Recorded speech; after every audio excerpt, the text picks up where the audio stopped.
4 நாளைக்கு முன்னாடி 9 மணி நேரம் சிபிஐ விசாரணை, இன்னைக்கு 5 மணி நேரத்துக்கு மேலே சிபிஐ விசாரணை. ஒரு வழியாக விஜய் கிட்ட சிபிஐ விசாரணை நிறைவடைஞ்சதுன்னே சொல்லலாம். ஒரு வழியாக விஜய் கிட்ட விசாரணை நிறைவடைந்து விட்டதா இல்லையா, அடுத்த கட்டமாக அவருக்கு மீண்டும் சம்மன் அனுப்பப்படுமா இல்லையா அப்படிங்கிற அதிகாரப்பூர்வ தகவல் நமக்கு வெளியாயிருக்கு. அதோட முழு விவரத்தை தான் நாம் இன்னைக்கு நம்ம வீடியோவில் பார்க்க போகிறோம். சப்போஸ் இப்போ தான் ஃபஸ்ட் டைம் நம்ம சேனலுக்கு வரீங்க அப்படின்னா மறக்காமல் நம்ம சேனலை சப்ஸ்கிரைப் பண்ணிடுங்க.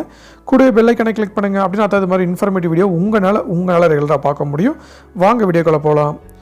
கரூர் துயரம் தொடர்பான டெல்லி சிபிஐ அதிகாரிகள் பார்த்திங்கன்னா இன்றைக்கி விஜய் கிட்ட சுமார் 5 மணி நேரத்துக்கு மேலே விசாரணை நடத்தியிருக்காங்க. தற்போது நிறைவும் அடைஞ்சிருக்கு.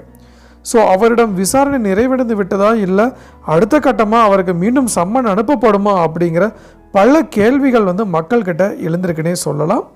ஸோ கரூரில் கடந்த செப்டம்பர் 27 அன்னைக்கு தாவேகா தலைவர் விஜய் பங்கேற்ற பிரச்சார கூட்ட நெரிசலில் சிக்கி சுமார் 41 பேர் உயிரிழந்தாங்க. உச்சநீதிமன்ற உத்தரவை அடுத்து இந்த வழக்கை மத்திய புலனாய்வுத்துறை அதாவது பார்த்திங்கன்னா சிபிஐ விசாரிச்சும் வராங்க. முதல்ல கரூரில் முகாமிட்டு விசாரித்த சிபிஐ அதிகாரிகள் இப்போ டெல்லியில் உள்ள தங்களது தலைமையகத்திற்கு வழக்குடன் தொடர்புடைய அனைவரையும் நேரில் வர வச்சு விசாரித்தும் வராங்க. ஸோ இந்த வழக்கில் தாவேகா தலைவர் விஜயிடம் கடந்த ஜனவரி 12 அதாவது பார்த்திங்கன்னா பொங்கலுக்கு முன்னாடி சுமார் 9 மணி நேரத்திற்கு மேலாக விசாரணை நடத்தப்பட்டது. இன்றைக்கும் அதே மாதிரி அதே சிபிஐ அதிகாரிகளால் விசாரிக்கப்பட்டு வராரு.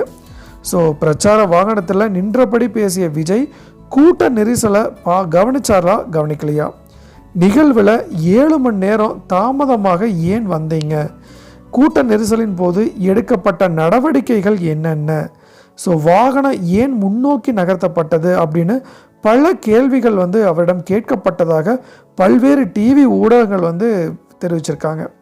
ஸோ சில கேள்விகளுக்கு விஜய் பதில் அளித்தார், சில கேள்விகளுக்கு அவர் பதில் அளிக்கலை. அந்த கேட்கப்பட்ட கேள்விகளுக்கான பதிலை ஒரு சிலவற்றிற்கு பதிலளிக்க அவகாசம் கோரியுள்ளதாகவும் கூறப்படுது. ஸோ அவரது பதில்களுக்கு உரிய ஆதாரங்களை சமர்ப்பிக்குமாறு சிபிஐ அறிவிச்சிருக்காங்க. ஸோ விஜய் மீதான விசாரணை தொடரும் நிலையில் தமிழக சட்டப்பேரவை தேர்தலுக்கு முன்னாடி பிப்ரவரி 2ஆம் வாரத்தில் இந்த வழக்கில் குற்றப்பத்திரிகை தாக்கல் செய்ய சிபிஐ தீவிரம் காட்டி உள்ளதாக தகவல்கள் வெளியாயிருக்கு. ஸோ இதுக்கு முன்னாடி அந்த குற்றப்பத்திரிகையில் விஜயோட பெயர் இல்லாமல் இருந்துச்சு. இப்போ விஜயோட பெயர் கண்டிப்பாக சேர்க்கப்பட வேண்டும் அப்படின்னு அழுத்தம் தெரிவிப்பதாக சிபிஐ வட்டாரங்கள் சொல்கிறாங்க. ஸோ அதில் அவர் பெயரை சேர்க்க திட்டமிட்டுள்ளதாக தகவல்கள் வெளியாயிருக்கு. ஸோ இது குறித்து அதிகாரப்பூர்வ தகவல்கள் நமக்கு எதுவுமே கிடைக்கல. இது எல்லாமே ஒரு அன்அஃபிஷியலான ஒரு தகவலாக தான் நமக்கு வந்திருக்கு த்ரூ ஊடகங்கள் மூலமாக. ஸோ அந்த வகையில் தான் இன்றைக்கி காலையில் 11:30 மணிலிருந்து சாயங்காலம் 4:30 மணி வரைக்கும் கிட்டத்தட்ட 5 மணி நேரத்துக்கு மேலே விசாரணை நடந்ததாக தற்போது அது நிறைவும் அடைஞ்சு விட்டதாக தகவல்கள் கிடைச்சிருக்கு. ஸோ இன்னும் சிறிது நேரத்தில் அவர் சிபிஐ அலுவலகத்திலிருந்து வெளியே வருவார். ஸோ வெளியே வந்தவுடன் அவர் சென்னை திரும்புவார் அப்படின்னு எதிர்பார்க்கப்படுது.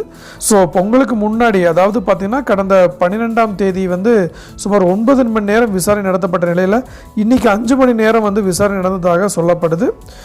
ஸோ எது எப்படியோ ஸோ விஜய் இந்த வழக்கிலேருந்து வெளியே அரசியல் வாழ்க்கையில் மீண்டும் தொடங்குவார் அப்படின்ட்டு எல்லாருமே எதிர்பார்த்துட்டு இருக்காங்க. ஏன்னா மாற்று அரசியல் கொண்டு வந்த ஒரே தலைவர் விஜய் தான். மாற்று அரசியல் வேண்டும் எப்படின்ட்டு மக்கள்கிட்ட பிரச்சாரம் மேற்கொண்டவரும் இவர் தான். ஸோ எது எப்படியோ இந்த வழக்கு விரைவாக முடிவுக்கு ஸோ விஜய் குற்றமற்றவர் அப்படின்ட்டு நிரூபித்தாங்கனாவே ஒரு பெரிய விஷயமாக தான் இருக்கும். ஸோ அதுக்கு சிபிஐ எந்த அளவுக்கு ஒத்துழைப்பாங்க, விஜய் எந்த அளவுக்கு ஒத்துழைப்பார், மற்ற கட்சிகள் சிபிஐக்கு எந்த அளவுக்கு அழுத்தம் கொடுப்பாங்க அப்படின்னு தெரியல. மொத்தத்தில் இன்றைக்கி விசாரணை விஜய் கிட்ட நிறைவடைஞ்சது. இனி அடுத்த விசாரணைக்கு சம்மன் விஜய்க்கு அனுப்புவாங்களா அனுப்ப மாட்டாங்களா, இதோடு இல்லை க்ளோஸ் பண்ணிக்குவாங்களா, இங்கே சிபிஐ கேட்ட கேள்விகள்லேருந்து விஜய் சொன்ன பதிலும் மேட்ச் பண்ணி அவங்க தனியாக ஒரு குற்றப்பத்திரிக்கை தாக்கல் பண்ணுவாங்களா அப்படின்னு தெரில. ஸோ எஃப்ஐஆர் கம்பல்சரி விஜய் மேலே போடணும் அப்படின்ட்டு ஒரு தரப்பு சொல்லியிருக்காங்க. ஸோ ஒரு தரப்பினர் எஃப்ஐஆர் தேவையில்லை அப்படிங்கிற மாதிரி சொல்லியிருக்காங்க. ஸோ எது எப்படியோ இதுக்கு ஒரு நல்ல முடிவு கிடைச்சதுன்னா போதும் அப்படின்னு நான் நினைக்கிறேன். ஸோ மீண்டும் இன்னொரு நாள் இது மாதிரி சுவாரஸ்யமான இன்ஃபர்மேட்டிவ் வீடியோவில் உங்களை சந்திக்கும் வரை உங்களிடமிருந்து விடைபெறுவது உங்கள் மஞ்சள் மாநகர மைந்தன் சிவா.